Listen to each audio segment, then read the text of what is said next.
آج اکیلے ہی اپنی ڈیوٹی پر موجود تھا۔ آدھی رات بیت چکی تھی۔ میں دن بھر کا جاگا اور تھکا ہوا تھا، لہٰذا میری ذرا سی دیر کو آنکھ لگ گئی تھی۔ گیٹ کے باہر کے معمولی سے شور سے میری آنکھ کھلی تھی۔ میں نے ٹارچ چلا کر ادھر ادھر اس کی روشنی پھینکی تھی تاکہ وہاں اگر کوئی موجود تھا تو واپس بھاگ جائے۔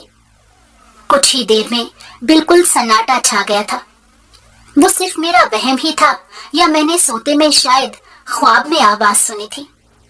میں دوبارہ اپنی کرسی پر ٹیک لگا کر بیٹھ گیا تھا۔ میری کس وقت آنکھ دوبارہ لگی تھی مجھے کچھ معلوم نہ ہو سکا تھا۔ کچھ گھنٹوں بعد مجھے اندر سے چیخنے چلانے کی آواز سنائی دی تو میں اندر کی طرف بھاگا تھا۔ بڑی بیگم صاحبہ روتے ہوئے اپنا سر پیٹ رہی تھی۔ وہ مجھے دیکھتے ہی مجھ پر برس پڑی تھی۔ تمہارے ہوتے ہوئے وہ ڈاکو اندر کیسے آ گئے تھے؟ وہ مجھ پر چلائی تھی۔ ڈاکو؟ میں ڈاکو کا نام سنتے ہی سخت پریشان ہو چکا تھا، لیکن مجھے تو کچھ معلوم نہیں ہوا کب ڈاکو آیا اور کب واپس گیا۔ میں نے پریشانی سے جواب دیا تھا، ہاں وہ اس لیے کیونکہ تم بھی ان کے ساتھ ملے ہوئے تھے۔ بیگم صاحبہ کی بات سن کر میں سخت تعجب کا شکار ہو گیا تھا۔ ایسا کیسے ممکن تھا؟ ڈاکو کہاں سے آئے اور کہاں واپس گئے اور مجھے کچھ بھی معلوم نہ ہو سکا تھا۔ میں اپنی ہی سوچوں میں گم پریشان کھڑا تھا۔ اب جاؤ یہاں سے، بیگم صاحبہ غصے میں چلائی تھی۔ تمہارا فیصلہ تو صاحب ہی آ کر کریں گے۔ میں واپس آ کر اپنی کرسی پر بیٹھ گیا تھا۔ میں اس گھر میں تقریباً پچھلے 4 سالوں سے کام کر رہا تھا۔ ایسا پہلے کبھی نہیں ہوا تھا۔ صاحب اور ان کی بیگم بہت نیک لوگ تھے۔ وہ میرا بہت خیال کیا کرتے تھے۔ ہر موقع پر بغیر مانگے مجھے تحفے تحائف اور رقم دیتے تھے۔ مگر تقریباً 1 سال پہلے صاحب کی بیگم کا انتقال ہو گیا تھا اور صاحب نے کسی نوجوان عورت سے دوسری شادی کر لی تھی۔ صاحب کی دوسری بیگم شبنم بہت غصے والی اور نکچڑی تھی۔ اسے کبھی میرا کام پسند ہی نہیں آتا تھا۔ اسے خوش کرنے کے لیے میں اضافی کام بھی کر دیا کرتا تھا۔ وہ پھر بھی خوش نہ ہوتی تھی، پر صاحب میرے ساتھ ابھی بھی اچھے تھے۔ میں ان کے ہاں نوکری کر کے کافی خوش تھا اور میں نہیں چاہتا تھا کہ میری یہ نوکری ہاتھ سے چلی جائے، جبکہ میرا کوئی قصور بھی نہیں تھا۔ صاحب کاروبار کے سلسلے میں شہر سے باہر تھے۔ وہ شام کو لوٹے تو انہیں گھر میں ہوئی چوری کے بارے میں پتا چلا تھا۔ میں سن کر حیران تھا کہ ڈاکو اتنا کچھ لوٹ کر لے گئے تھے۔ تمہیں میں نے سونے کے لیے نوکری پر رکھا تھا، صاحب مجھ پر چلائے تو میں کانپ گیا تھا۔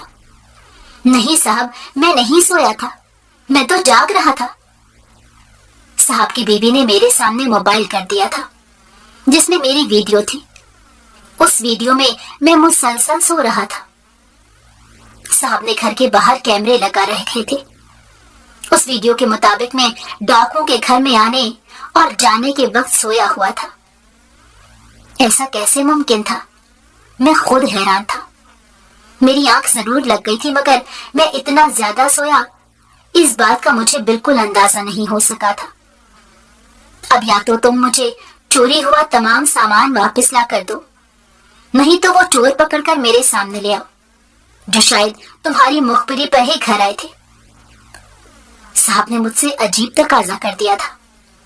میں بھلا لاکھوں کا سامان کہاں سے واپس لا سکتا تھا، اور نہ ہی میں ان ڈاکوؤں کے بارے میں کچھ جانتا تھا۔ میں مشکل میں پھنس چکا تھا۔ صاحب نے مجھے نوکری سے چلتا کیا۔ ان کا کہنا تھا کہ میں اس بات پر ہی شکر کروں کہ انہوں نے پولیس کو نہیں بلایا، ورنہ مجھے جیل کی چکی بھی پیسنی پڑتی۔ اور میں نے واقعی رب کا شکر ادا کیا تھا۔ پولیس کے تو لمبے ہی چکر ہوتے ہیں۔ میں خالی ہاتھ ہلاتا گھر واپس آ گیا۔ میرا نام امین ہے۔ میں ایک پڑھا لکھا نوجوان تھا، لیکن میں معاشرے کے بنائے گئے اصولوں سے بغاوت کا جذبہ رکھتا تھا۔ میں نے اپنی زندگی میں کبھی किसी की बात बर्दाश्त नहीं की थी। यही वजह थी कि मुझे नौकरी नहीं मिली थी, बल्कि नौकरी तो मुझे 1-2 बार मिल भी गई थी, मगर अपनी अक्कड़ और जिद्दी तबीयत की वजह से जल्द ही वहां से जवाब भी मिल गया था। आसपास के सब लोग जानते थे कि मैं एक अक्खड़ नौजवान था जो सबको जूती की नोक पर रखता था, मगर अक्कड़ तो मेरी जब निकली थी जब मेरी माँ मुझे अकेला छोड़कर इस दुनिया से रुखसत हो गई थी। मैंने होश संभालते ही अपने इर्द गिर्द लातादाद रिश्तों को पाया था। दादी, ताया, चचा सब अपने बीवी बच्चों समेत एक ही घर में रहा करते थे, लेकिन इन सब रिश्तों में सबसे जरूरी रिश्ता मेरे पास मौजूद नहीं था। मेरा बाप मेरी माँ को मेरे बचपन में छोड़कर चला गया था। अम्मा ने अपने हालात बदलने के लिए अपना जेवर बेचकर उसे बैरून मुल्क भेजने में मदद की थी, मगर वो ऐसा बेवफा निकला था कि कभी पलट कर न आया। सब रिश्तों के मौजूद होते हुए मैं और अम्मा बिल्कुल अकेले थे। सबको अपने अपने बच्चों की फिक्र रहा करती थी। अम्मा मेरे लिए एक एक खर्चे के लिए अपने जेठ और देवर का मुंह देखा करती थी। वो अम्मा पर एहसाने अजीम करते हुए ईद त्योहार के मौके पर भी अपने बच्चों की उतरन मेरे लिए अम्मा को पकड़ा दिया करते थे। अम्मा सारा दिन घर के कामों में उनके बच्चों की खिदमत में लगी रहती और यूं हमें 2 वक्त का खाना मिल जाता था। वो लोग मेरे बाप के बारे में कहा करते थे कि वो तो हमेशा से ही मतलबी और खुद गर्ज था, और मेरी माँ ने उसे बैरून मुल्क भेजकर बहुत बड़ी गलती कर दी थी और वो अब कभी वापस पलटने वाला नहीं था। उनकी ये बात तो सच ही साबित हुई थी। मैं बचपन से जवानी में कदम रख चुका था, मगर वो वापस ना लौटा था। मेरे हालात ने मुझे खुदसर और जिद्दी बना दिया था। माँ जानती थी कि मैंने जिंदगी कैसे घुट घुट कर गुजारी थी, इसलिए वो मुझे कुछ नहीं कहती थी। मैं अपने इर्द गिर्द मौजूद बच्चों के पास हर चीज देकर अम्मा से तकाजा किया करता था कि मुझे भी ये लेकर दे, मगर अम्मा कहाँ से लेकर देती। वो दुपट्टे के पल्लू में मुंह छुपाकर रो लेती थी। दादी की वफात के बाद तो हालात पहले से भी खराब हो गए थे। बढ़ते बच्चों के बढ़ते अखराजात पर मेरे ताया चचा ने मेरे खर्चे से हाथ उठा लिए थे। अम्मा ने सारी जिंदगी घर से कदम बाहर ना निकाला था, मगर अब निकालना पड़ा था। वो लोगों के घरों में काम करने लगी थी, तब भी उसे ताने ही मिलते थे कि अम्मा की वजह से उन लोगों की बदनामी हो रही थी। मैं छोटा था तो सब बर्दाश्त कर लेता था, मगर बड़े होते ही मैं बोलना सीख गया था। मैं अगले को 10 सुनाकर उसका मुंह बंद कर देता था। अम्मा मुझे रोकती रह जाती, मगर मैं मजीद अम्मा को इस चक्की में पिसते नहीं देख सकता था। मेरे इन नाम नेहाद रिश्तेदारों का कहना था कि मैं बिगड़ गया था। अम्मा ने मेरी तरबियत ठीक तरह से नहीं की थी। अम्मा ने मुझसे बस एक ही ख्वाहिश का इजहार किया था कि मैं पढ़ लिख कर काबिल बन जाऊं। उसका और कोई अरमान नहीं था सिवाय मुझे काबिल बनाने के। मेरे पास और काम ही क्या था, लिहाजा मैं पढ़ता गया था। मैंने 14 जमातें पास कर ली थी। मैं अपने आप को बड़ा फन्ने खान समझने लगा था। मैंने 14 जमातें पास करके न जाने कौन सा तीर मार लिया था। अमली जिंदगी में कदम रखते ही मेरी सारी हवा निकल गई। बीए पास के लिए अच्छी नौकरी मिलना बेहद मुश्किल था। कुछ को तजर्बा चाहिए था। जब नौकरी ही नहीं मिली तो तजर्बा कहां से आता। अम्मा की हड्डियों में अब इतना दम नहीं रहा था कि वो इस उम्र में भी मेहनत करे। उसकी सारी जवानी तो फिक्रों और परेशानियों की नजर हो गई थी। अब बुढ़ापा तो सुकून का नसीब होना चाहिए था, मगर मैं बेबस था। मुझे नौकरी नहीं मिल पाई थी। 1-2 जगह बात बनी तो वहां काम इतना ज्यादा था, और मुआवजा इंतहाई कम। मैं जल्द ही वहां झगड़ा करके भाग आया था। मैं सारा दिन घर से बाहर दोस्तों में आवारागर्दी करता और आधी रात को घर लौटता। मेरी माँ मेरे इंतजार में मौजूद मेरे खटखटाने से पहले ही दरवाजा खोल दिया करती थी। वो मुझे चुपके से बावर्ची खाने में ले जाती और खाना गर्म करके मेरे सामने रख देती। मैं खा पी कर मौज में सो जाता और फिर दिन चढ़े तक सोया रहता। माँ सुबह सवेरे उठकर अपने काम पर चली जाती थी, मगर एक दिन माँ भी मेरे साथ दिन चढ़े तक सोई रही थी। मैंने हैरान होकर दूसरी चारपाई पर आड़ी तिरछी पड़ी अपनी माँ पर नजर डाली। शायद आज अम्मा की तबीयत ठीक ना हो। मैं सोचता हुआ गुस्ल खाने में घुस गया। मैं नहाकर बाहर निकला तो अम्मा तब भी वैसे ही पड़ी थी। अम्मा, आज तू घर में है तो अपने प्यारे हाथों से नाश्ता ही बना दे। मैं अम्मा की तरफ उसे जगाने के लिए बढ़ा था, मगर अम्मा तो अकड़ी पड़ी थी। न जाने रात की किस पहर उसका दम निकल गया था। अम्मा के बाद हालात मजीद बदतर हो गए थे। अम्मा ढाल थी। अब हर तलवार सीधी मुझ तक पहुंचती थी। रात को घराने पर दरवाजा खुला ना मिलता तो दीवार फलांगनी पड़ती थी।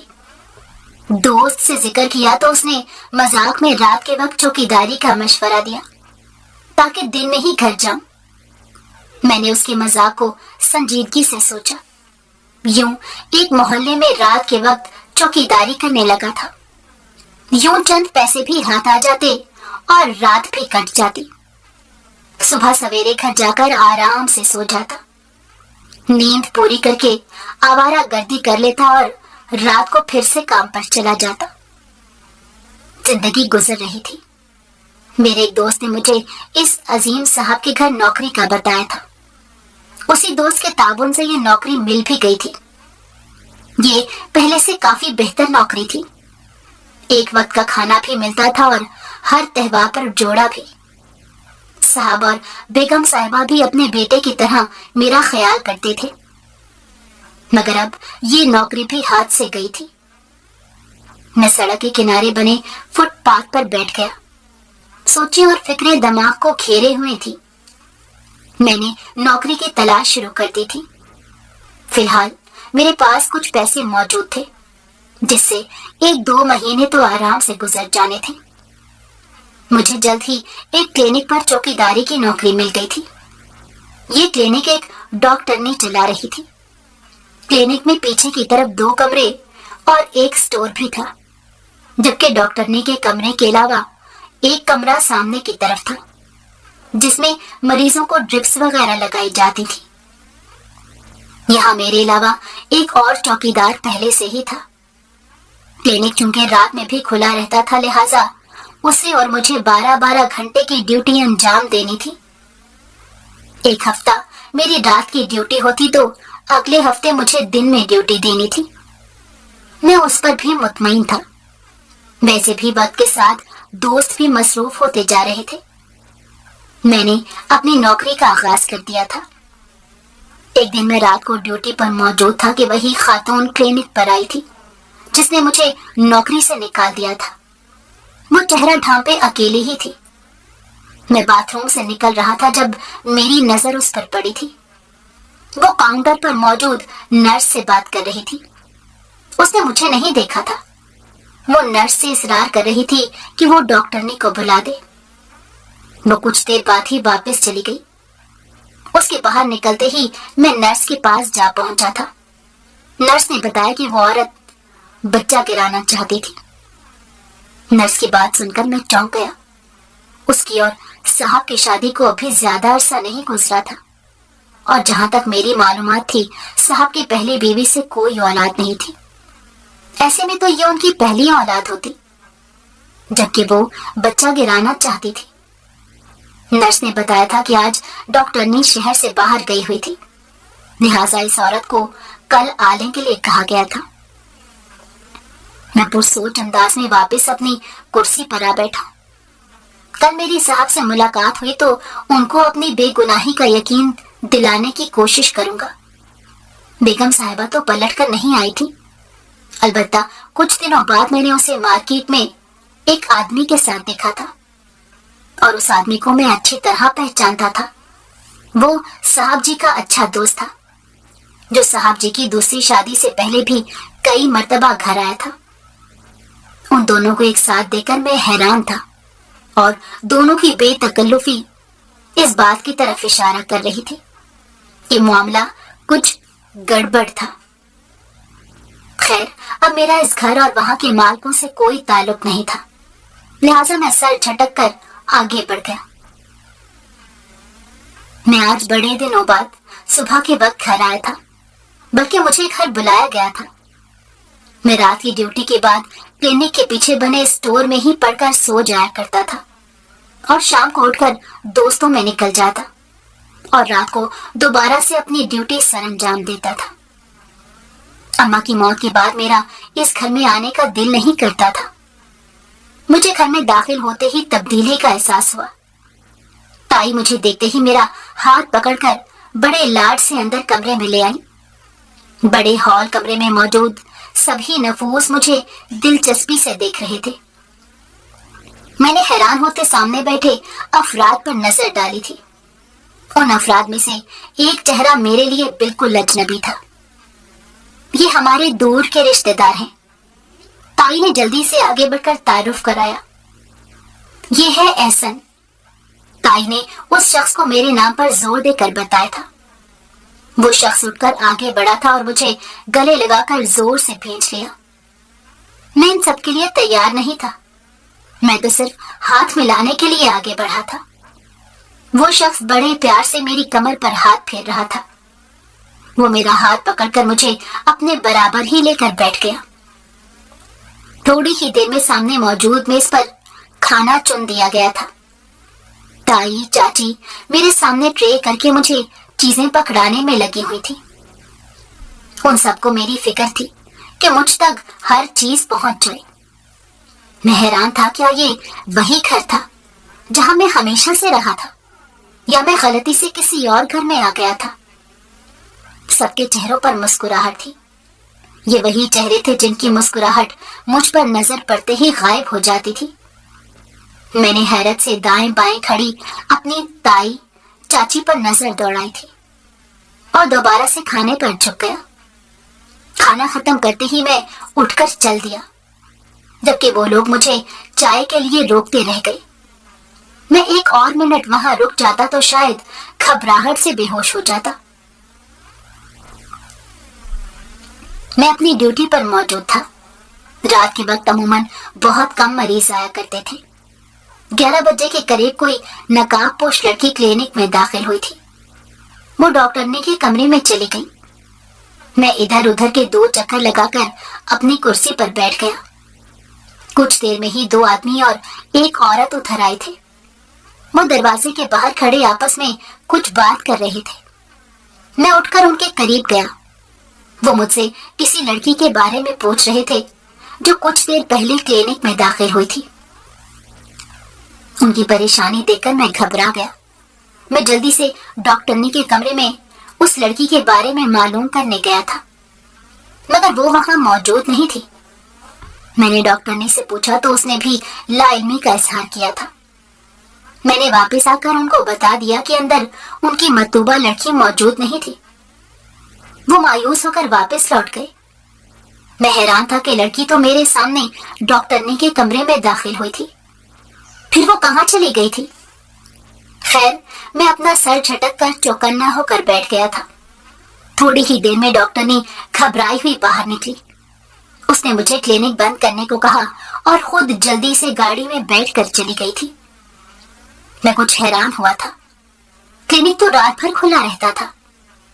मुझे कुछ शक हुआ तो मैं डॉक्टरनी के कमरे की तरफ बढ़ा था।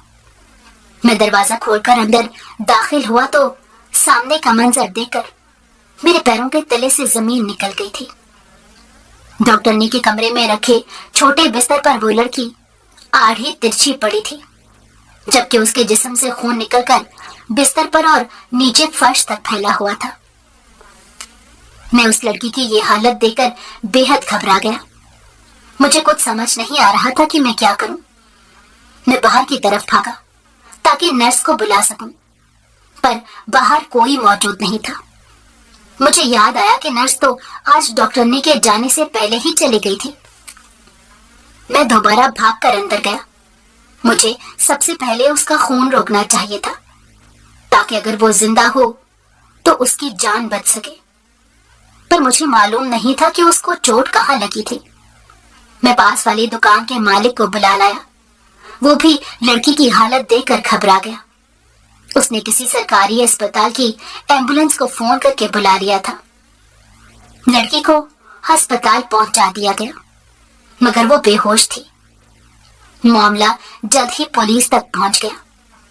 میں نے پولیس کو وہی بتایا جو سچ تھا۔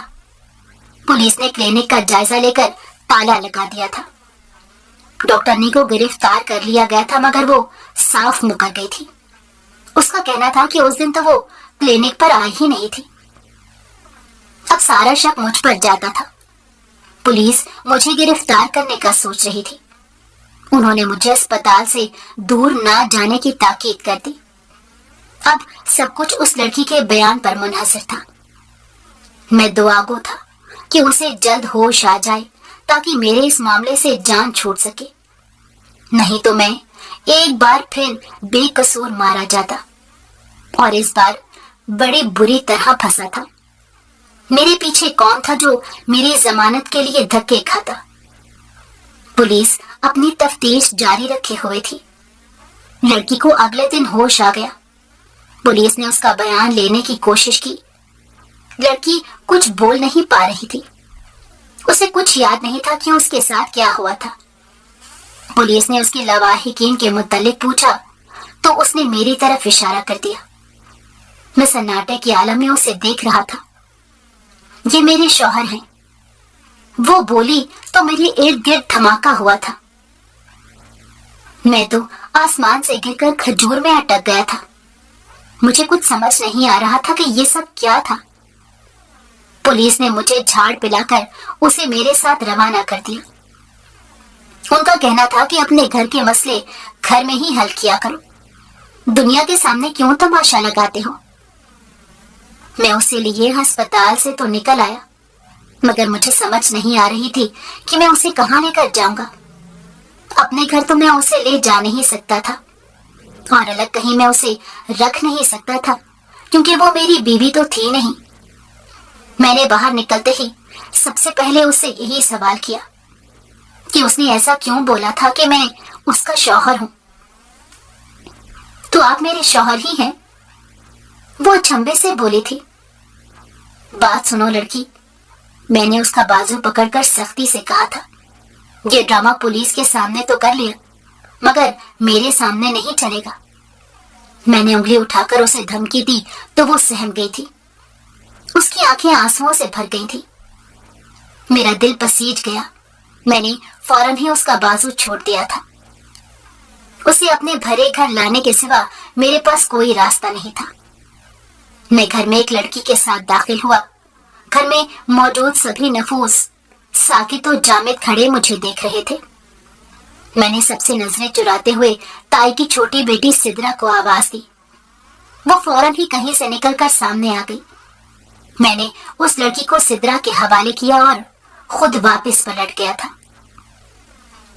میں ایک گھمبیر مسئلے میں الجھ گیا تھا۔ وہ لڑکی نہ جانے کون تھی اور مجھ سے کیا چاہتی تھی۔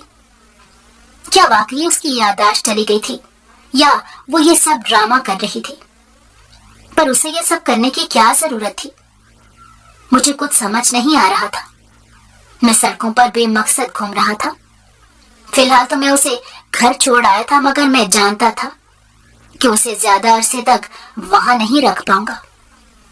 اگر حالات پہلے جیسے ہوتے تو میرے گھر والے تو مجھے اس لڑکی سمیت گھر میں بھی نہ گھسنے دیتے، مگر اب حالات ذرا مختلف تھے۔ اس رشتے دار کے گھر میں آنے کی بدولت سب بدل گئے تھے، مگر کب تک؟ جیسے ہی وہ شخص واپس جائے گا سب کے تیور پھر بدل جائیں گے۔ ویسے بھی ایک انجان لڑکی کو یوں گھر میں رکھنا ٹھیک بھی نہیں تھا۔ مجھے اب پھر سے نوکری کی تلاش تھی۔ क्योंकि मैं उस धोखेबाज डॉक्टरनी के पास मजीद काम नहीं करना चाहता था, जिसने अपनी जान छुड़वाने के लिए मुझे फंसा दिया था। मैं हर नौकरी के दौरान ही किसी नए मसले में उलझ जाता था। मैं अपनी सोचों में गुम सामने मुड़ती गाड़ी ना देख पाया। ब्रेक लगने तक गाड़ी मुझसे आ टकराई। मैं नीचे गिर पड़ा। गाड़ी का ड्राइवर जल्दी से निकलकर मुझे उठाने आया था। वो माजरत करते हुए मुझसे मेरी खैरियत पूछ रहा था। मैं ठीक हूँ, मैंने उसे यकीन दिलाया था। आ जाओ, मैं तुम्हें तुम्हारी मंजिल तक पहुंचा देता हूँ। मेरे मना करने के बावजूद उसने मुझे अपनी गाड़ी में बिठा लिया था।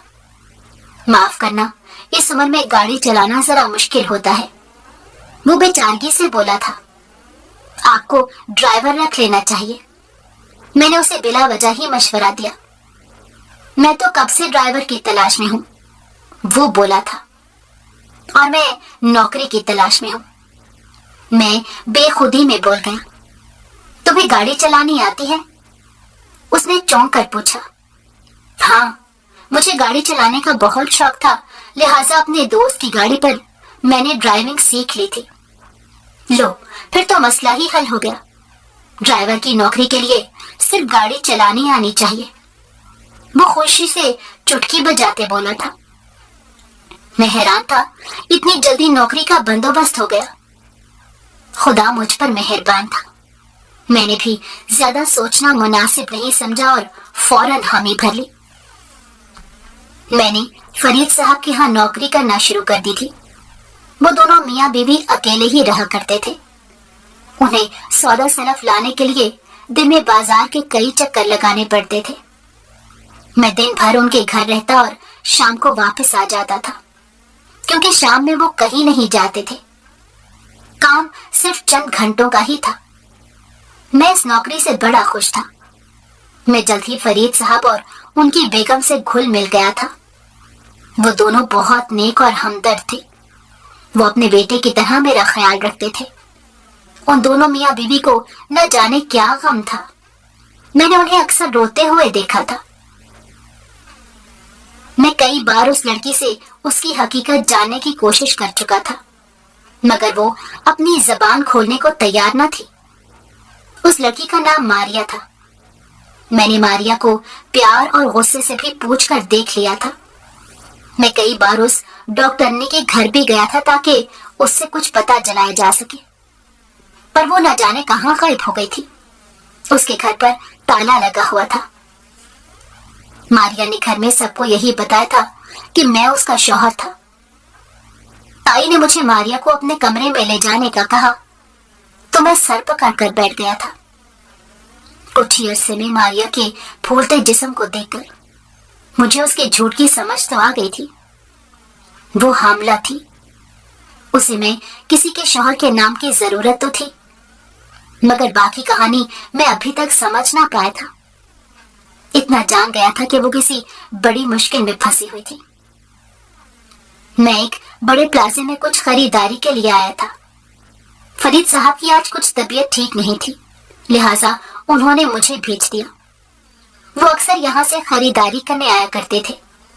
मैं अपनी मतलूबा चीज लेकर वापस निकलने लगा था कि मुझे पहले साहब की दूसरी बीवी दिखाई दी। वो अकेली नहीं बल्कि डॉक्टरनी के साथ थी। डॉक्टरनी पर नजर पड़ते ही मैं चौंक गया। उन दोनों का आपस में क्या ताल्लुक था? वो प्लाजे से निकल गई थी। मैं भी उनके पीछे आया। डॉक्टरनी तो कहीं चली गई थी, जबकि बेगम साहिबा अपनी गाड़ी में जा बैठी थी। मैं भी उनके पीछे चल दिया था। बेगम साहिबा की गाड़ी का रुख अपने घर की जानिब ही था। वो गाड़ी से उतरकर घर में दाखिल हो गई।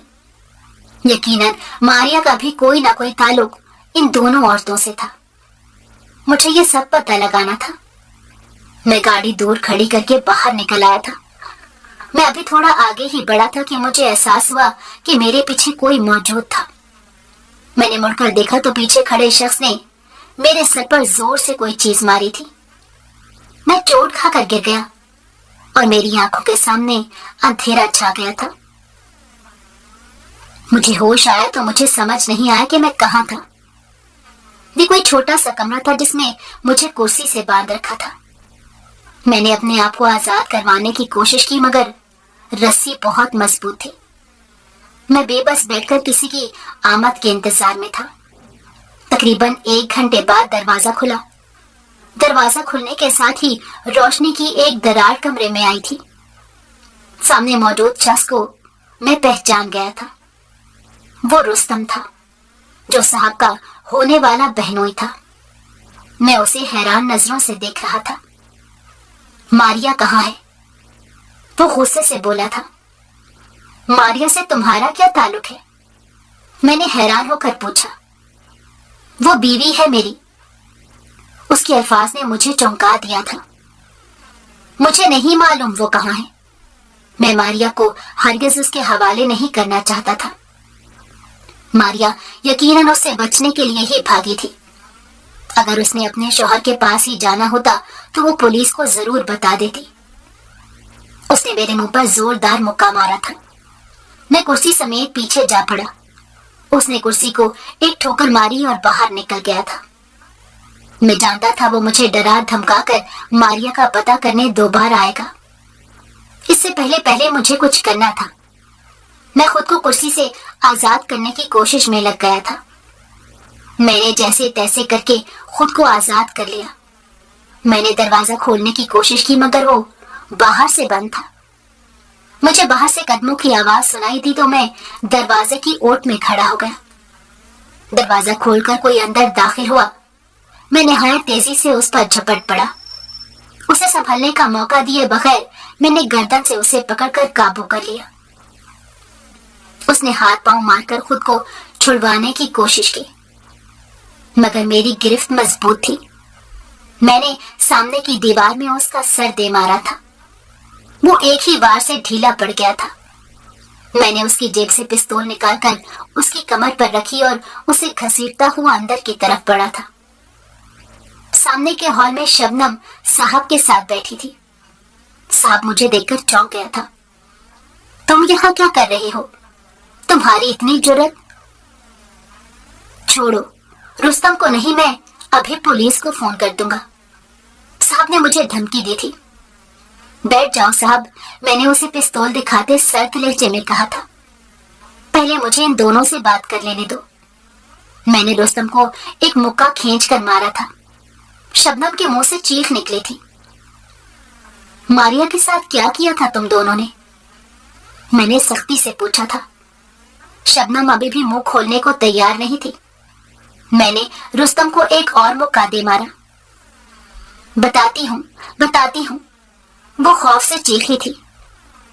मैं और रुस्तम एक दूसरे से मोहब्बत करते हैं, मगर हमारे पास एक चीज की कमी थी जो अच्छी जिंदगी गुजारने के लिए बेहद जरूरी है, और वो थी दौलत। मारिया मेरी सहेली थी।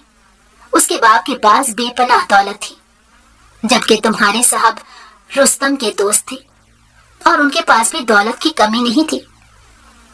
रुस्तम ने और मैंने मिलकर एक मंसूबा बनाया था, और उस मंसूबे पर अमल करके मारिया और रुस्तम को एक दूसरे से मिला दिया था। तुम्हारे साहब की बीवी का इंतकाल हुआ तो रुस्तम ने मेरी उनसे शादी करवा दी।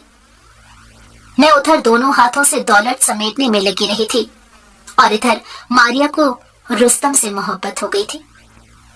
मारिया के बाप ने इस रिश्ते से साफ मना कर दिया था। उसका कहना था कि रुस्तम मारिया के काबिल नहीं था, मगर मैंने और रुस्तम ने उसे बरगला लिया, और मारिया ने रुस्तम से भागकर निकाह कर लिया। रुस्तम मारिया को घर ले गया था। उसके अम्मा अब्बा ने मारिया को कबूल नहीं किया था। रुस्तम ने उन्हें बता दिया कि वो मारिया की दौलत के पीछे था, मगर शादी के कई महीनों बाद भी मारिया अपने माँ बाप को मनाने नहीं गई थी। अगर वो लोग ना मानते तो रुस्तम को पैसा कहाँ से मिलता? वो तीनों मारिया को मजबूर करते थे कि अपने बाप से पैसा मांग कर ला, मगर मारिया का कहना था कि वो किस मुंह से अपने बाप के घर जाए। वो अपने बाप को अपनी शक्ल दिखाना नहीं चाहती थी। हमने मारिया को मार पीट कर हर तरह से मजबूर कर लिया था, मगर सब बेसूद रहा था। मारिया उम्मीद से हो गई थी। उसने घर में किसी को नहीं बताया था, क्योंकि अगर उन लोगों को पता चलता तो वो बच्चा जाया करवा देते। एक दिन न जाने उन्हें कैसे अंदाजा हो गया, उन्होंने मारिया के साथ मारपीट की और उसे बच्चा जाया करवाने का कहा था, मगर वो ना मानी थी। मारिया अपने आप को बचाने के लिए घर से निकली थी। वो मारिया के पीछे भागे थे। मारिया भागकर उस क्लिनिक में छुप गई थी। उस डॉक्टरनी से मैंने कुछ दिन पहले ही मिली थी।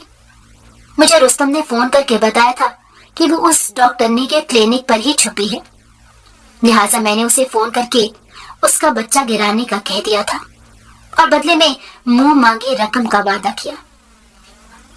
डॉक्टरनी तो मान गई, मगर मारिया ना मानी थी। डॉक्टर ने उसे जबरदस्ती उसका बच्चा जाया कर दिया था। जबरदस्ती करने पर मारिया ने डॉक्टरनी के औजार से खुद को ही जख्मी कर लिया। डॉक्टर ने ये देखकर घबरा गई और वहां से भाग गई। आज डॉक्टर ने मुझसे अपनी रकम वसूल करने आई थी। मैं हैरान था, मारिया तो अभी भी हामला थी। इसका मतलब डॉक्टर ने भी शबनम को बेवकूफ बना गई थी। और वो जो चोरी घर में हुई थी, मैंने पिस्तौल शबनम की कनपटी पर रखी थी। हाँ, वो भी मैंने खुद ही की थी। रुस्तम को पैसों की जरूरत थी। मैं वैसे उसे पैसे नहीं दे सकती थी, लिहाजा मैंने घर में चोरी करवा दी। मैंने रात के खाने में नींद की गोलियां मिला दी ताकि तुम इस तमाम कार्रवाई में सोए रहो। मैं उसकी अकल पर हैरान था। मेरे वहमो गुमान में भी नहीं था कि वो चोरी उसने खुद करवाई थी। साहब आंखें फाड़े हैरत से अपनी चहेती बेगम को देख रहा था। मैं उन सबको ऐसे ही छोड़कर वापस निकल आया और फरीद साहब के घर की तरफ गाड़ी मोड़ दी थी। मुझे सारी हकीकत मालूम हो चुकी थी। मैं जानता था कि आगे क्या करना था। मैं मारिया को घर से लेकर गाड़ी में बिठाया। वो गाड़ी देखकर हैरान थी। मैंने बगैर कुछ कहे गाड़ी दौड़ा दी। गाड़ी फरीद साहब के घर की तरफ बढ़ी तो वो चीख उठी थी, नहीं, मुझे नहीं जाना। एक ना एक दिन तो तुम्हें उनका सामना करना पड़ेगा। बेहतर है कि अपनी और उनकी आजमाइश जल्द खत्म कर दो। वो रोज तुम्हें याद करके रोते हैं। मेरी बात सुनकर वो चौंक गई थी। मैं फरीद साहब के घर जल्द ही घुल मिल गया था। एक बार मैं उनके अंदर वाले कमरे में उसके सामने से गुजरा था।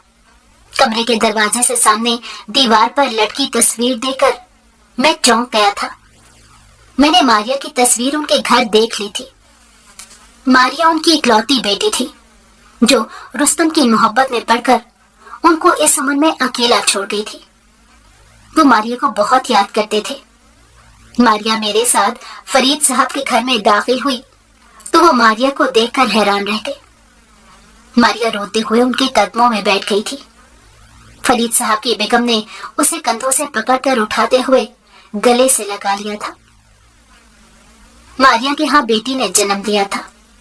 बेटी की पैदाइश के बाद उसने खुला के लिए दरख्वास्त दायर कर दी थी। मारिया की इद्दत पूरी हुई। एक दिन मैं फरीद साहब को मार्केट ले जा रहा था।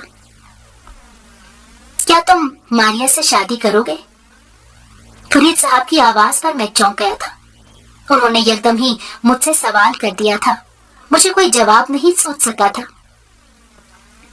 मैं बेटी का बाप होकर यह सवाल कर रहा हूँ, पर मुझे लगता है तुम मारिया के लिए एक बेहतरीन शौहर साबित होगे।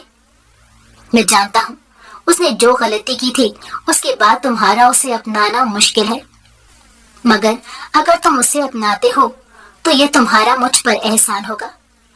वो अपनी गलती को खमियाजा भुगत चुकी है। वो धीमे लहजे में अफसुर्दगी से बोल रहे थे। मारिया ने कहा था कि वो सिर्फ इसलिए वापस नहीं जाना चाहती थी क्योंकि वो अपनी वजह से अपने बाप का सर झुका हुआ नहीं देखना चाहती। वो अपने गुनाह की सजा खुद भुगतना चाहती थी, मगर आज उसके बाप का सर मेरे सामने झुका हुआ था। मारिया उन चंद दिनों में मेरे दिल को भी भा गई थी। वो बहुत मासूम थी और अपनी मासूमियत की वजह से ही रुस्तम के जाल में फंस गई थी। मैंने कभी ये नहीं सोचा था कि वो मेरी भी हो सकती थी। मैंने फरीद साहब से मारिया के साथ शादी करने की हामी भर ली थी। मैं खुशी खुशी रात गए घर वापस आया था। मुझे घर के दरवाजे पर ही वो साहब मिल गए थे जो चंद दिनों के लिए मेहमान बनकर आए थे, मगर अभी तक वापस नहीं गए थे। मैं उनसे कतराकर अंदर जाने लगा कि उन्होंने मुझे पुकार लिया था। खाना खा कर आए हो? उन्होंने पूछा तो मैंने नफी में सर हिलाया। मैंने भी नहीं खाया। आ जाओ इकट्ठे खाते हैं। वो मुझे एक शानदार होटल पर ले आए थे। उन्होंने मेरे लिए अनवाऊ अक़साम के खाने मंगवाए थे। मैं हैरान होकर कभी उनको तो कभी मेज पर सजे तरह तरह के खानों को देख रहा था। अगले ही लम्हे में खाने पर टूट पड़ा। वो मुझे खाना खाते देख रहे थे। खाने के दौरान वो मुझसे मेरे माजी के मुत्तलिक सवाल कर रहे थे। मैं भी मुख्तसर जवाब दे रहा था। मैं खाना खाकर फारिग हुआ तो उन्होंने चाय मंगवा ली। मेरा चाय पीने का बहुत दिल कर रहा था। मेरे साथ यूके चलोगे? वो मुझे चाय पीता देखकर पुरसोच अंदाज में बोले थे। उनका सवाल सुनकर मैं चौंक गया था। यूके? मैंने ज़ेरे लब दोहराया था। मैंने नजर उठाकर गौर से उन्हें देखा। कौन है आप? मैंने चाय का कप रखकर उनसे पूछा था। तुम्हारा पूरा नाम एहसन सिकंदर है और मेरा नाम सिकंदर हयात है। मैं तुम्हारा बदनसीब बाप हूं। उन्होंने बमुश्किल मेरे सवाल का जवाब दिया था। मैं सांस रोके उन्हें देख रहा था। मेरे माजी के तमाम मनाजिर मेरी आंखों के सामने फिर रहे थे, जिनमें मैं अपनी माँ को तमाम मुसीबतें उठाता बआसानी से देख सकता था। उसकी इस बदनसीबी में मैं भी उसका बराबर का हिस्सेदार था। मैंने सामने बैठे अपने शर्मिंदा बाप पर एक नजर डाली थी। क्या अब मुझे उनकी जरूरत थी, जबकि मैं अपना बोझ खुद उठाने के काबिल था? जब मेरी माँ दुख भरी जिंदगी गुजार कर हमेशा के लिए चली गई थी, ये अब क्या करने आए थे? मेरी मजबूरी थी। मेरी सोच शायद उन्होंने पढ़ ली थी। न जाने अपनी मजबूरी की कौन सी कहानी सुना रहे थे। मैं चुपचाप वहां से उठाया। मेरा नहीं ख्याल कि दुनिया की कोई भी मजबूरी बीवी और बेटे की मोहब्बत से बड़ी होती है। वो कुछ दिनों में ही मायूस होकर वापस सुधार गए थे, मगर जाते जाते मुझे एक लिफाफा थमा गए थे। वो इस घर के कागजात थे जिसमें सब लोग रहते थे। उन्होंने सबको उनके हिस्से की मुंह मांगी रकम देकर वो घर खरीद कर मेरे नाम कर दिया था। बाकी लोगों ने घर जल्द ही खाली कर दिया। मारिया मेरी जिंदगी में बहार बनकर आई थी। फरीद साहब का कहना था कि हम दोनों उनके साथ उनके घर ही रहें, मगर मुझे ये किसी तौर मुनासिब ना लगा। मैं एक किराए का घर लेकर वहां रहने लगा था। मारिया की बेटी फरीद साहब की बेगम के पास ही थी। मैंने मारिया को इजाजत दी थी कि वो अपनी बेटी को अपने साथ रखना चाहे तो रख सकती है, मगर फरीद साहब की बेगम का कहना था कि हम दोनों मियाँ बीवी अकेले होते हैं। अगर ये हमारे पास रहेगी तो हमारी जिंदगी में भी रौनक रहेगी। मैं अब फरीद साहब के पास नौकरी नहीं कर सकता था, लिहाजा मैं किसी नई नौकरी की तलाश में लग गया। फरीद साहब को मेरे इरादे के मुत्तलिक मालूम हुआ तो वो कहकहा लगा कर बोले थे कि यार तू तो बेवफा निकला। मैं भी उनके मजाक पर हंस दिया था। मैंने घर बेचकर कारोबार शुरू कर दिया था। अल्लाह ने मुझे उम्मीद से ज्यादा मुनाफा दिया और मेरा जल्द ही अच्छा कारोबार जम गया। मैं इन सब खुशकिस्मती की वजह मारिया को समझता था। वही मेरे घर और मेरी जिंदगी की रौनक थी।